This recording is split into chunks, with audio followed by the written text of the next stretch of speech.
ഇപ്പൊ കുറച്ച് ദിവസമായിട്ട് കത്തി നിൽക്കുന്ന സബ്ജക്റ്റ് ആണല്ലോ മനാഫ് അർജുന്റെ. അപ്പൊ അത് ഓൾമോസ്റ്റ് സോൾവ് ആയി. മനാഫും കുറച്ചു പേരും ചെന്നിട്ട് അർജുന്റെ വീട്ടിൽ പോയിട്ട് ഇതിനൊക്കെ സംസാരിച്ചിട്ടുണ്ട്. ഇനി നമുക്ക് എല്ലാ വിവാദങ്ങളും എല്ലാം അവസാനിപ്പിക്കാം. അതാണ് എല്ലാവർക്കും ബെറ്റർ. പിന്നെ ഞാൻ ആദ്യമൊക്കെ മനാഫിനല്ല ഞാൻ കുറ്റം പറഞ്ഞിട്ടുണ്ടായിരുന്നത്, മനാഫിന്റെ ഫാൻസിനായിരുന്നു. കാരണം അപ്പുറത്തൊരാള് മരിച്ചു കിടക്കുമ്പം ഇവിടെ ഒരാൾക്ക് പൊന്നാട ഇടലും പിന്നെ സ്വീകരണം കൊടുക്കുമ്പം അതെനിക്കൊരു ശരിയല്ലാത്ത രീതിയായിട്ട് തോന്നി. മനാഫിനല്ല കുറ്റം പറയുന്നത് കേട്ടോ, മനാഫിന്റെ ഫാൻസിനെയായിരുന്നു ഞാൻ കുറ്റം പറഞ്ഞിട്ടുണ്ടായിരുന്നത്.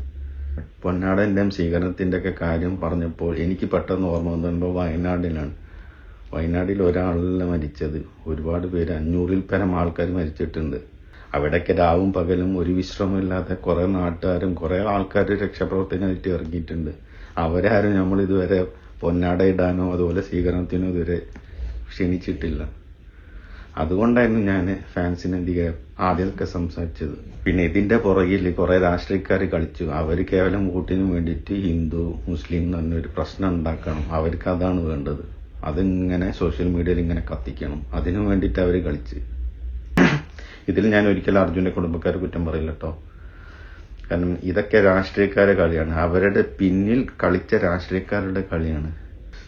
അപ്പൊ രണ്ടുപേരുടെ ഭാഗത്തുനിന്നും തെറ്റുകൾ ഉണ്ടായിട്ടുണ്ട്.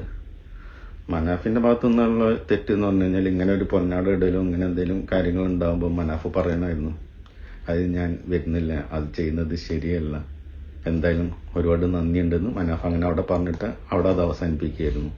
പിന്നെ അർജുന്റെ ഫാമിലിന്റെ തെറ്റ് എന്ന് പറഞ്ഞു കഴിഞ്ഞാല് ഒരു കാര്യം നമ്മൾ അറിയാതെ പ്രൂവില്ലാതെ ഒരിക്കലും പറയാൻ പാടില്ല. കാരണം മനാഫ് കാശു ഇതൊക്കെ പിരിച്ചിട്ടുണ്ടെന്ന് പറഞ്ഞ് ഇവർക്കൊരു പ്രൂഫില്ലാതെ അങ്ങനെ ഉണ്ടാവാൻ സാധ്യത ഉണ്ട് എന്ന് പറഞ്ഞാൽ മതിയായിരുന്നു. പിരിച്ചിട്ടുണ്ട് എന്ന് ഒരിക്കലും കൺഫേം ആയിട്ട് പറയാൻ പാടില്ലായിരുന്നു. അതും അവരുടെ തെറ്റ്.